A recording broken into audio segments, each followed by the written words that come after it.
তা আমি বলতে চাইলাম যেটা আমি আপনাদের ভিতরে যে আমাদের রাষ্ট্রটা নিয়ে যে কথাগুলো বলছিলাম, আমাদের যেই বাংলা রাষ্ট্র, বাংলাদেশ রাষ্ট্রটা, এই বাংলাদেশ রাষ্ট্রটা কিন্তু পাকিস্তান সরকার ইয়াইয়া খান, আপনার ইয়াইয়া খান, ভুট্টো খান, এটি কিন্তু হিন্দু খ্রিস্টান ছিল না, এরাও কিন্তু মুসলমান ছিলেন।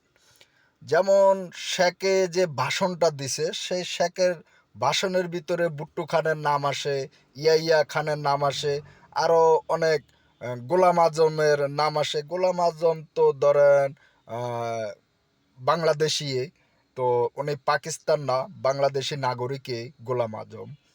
তো গোলাম আজমের পরের বিষয়টা আমি পরেই গেলাম। এই পাকিস্তান ইয়াইয়া খান, ভুট্টো খান যখন শেখে যে ভাষণ দেয়, ভাষণের ভিতরে কিন্তু ইয়াইয়া খানের কথা শোনা যায়, ভুট্টো খানের কথাও শোনা যায়।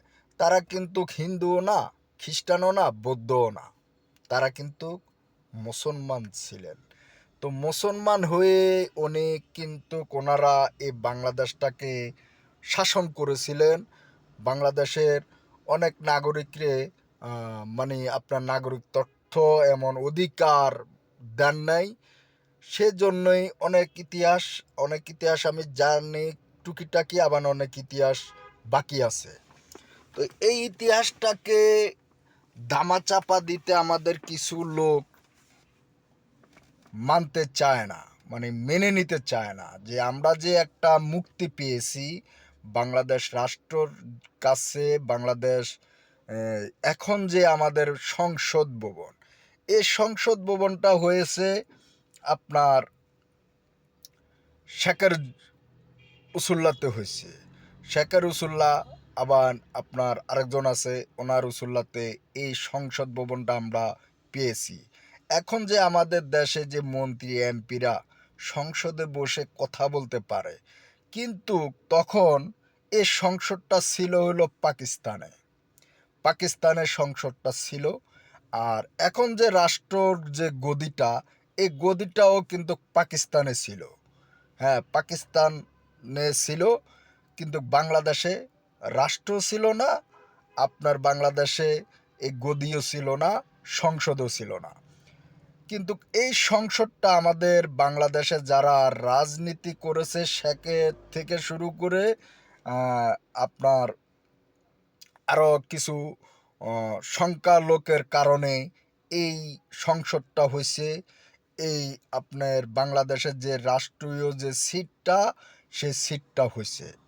তো এই সিটটা কিন্তু ছিল হইলো একমাত্র হইলো পাকিস্তান। তো যখন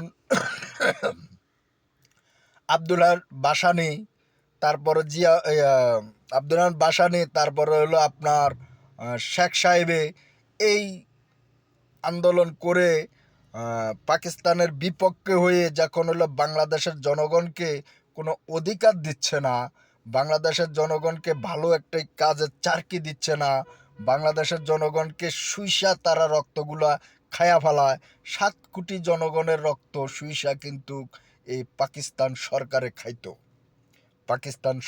খাইতো, আপনারকে খাইতে দিত না। তো সেজন্যেই শেখ মুজিব এমন আপনার এই আবদুল্লাহ বাসানি সহকারে ওনারা আন্দোলন করে পাকিস্তানের বিপক্ষ করে একটা রাজনীতি গঠন ওনারা করে।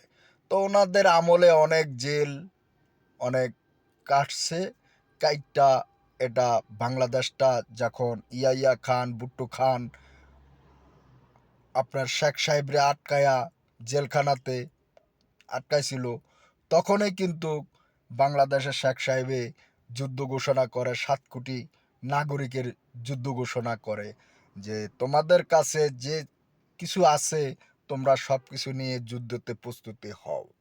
তো ঘোষণাটা দিয়েছিল একমাত্র শেখ সাহেবে। তো এই ঘোষণাটা দেওয়ার পরে এই 7 কোটি জনগণ থেকে মুক্তিযোদ্ধা তৈরি হয়। তখন কিন্তু আমাদের বাংলাদেশে এত আর্মি প্রশাসন ছিল না, এত অস্ত্র আর্মির, যখন এখন বর্তমান একটা যুদ্ধ করতে হলে বাংলাদেশে একটা যুদ্ধক্ষেত্রে গাড়ি লাগে, অস্ত্র লাগে, বিভিন্ন কিছু লাগে। তো এরকম অস্ত্র কিন্তু আমাদের বাংলাদেশে ছিল না।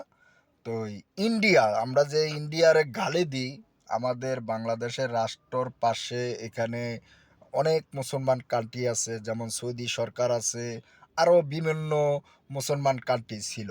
তো যখন বাংলাদেশের ভিতরে নির্যাতিত হয়, তো সেই নির্যাতিত কারণেই কোনো মুসলমান রাষ্ট্র বাংলাদেশের মুসলমানকে বাঁচানোর জন্য এগিয়ে আসে নাই, সহযোগিতা করে নাই।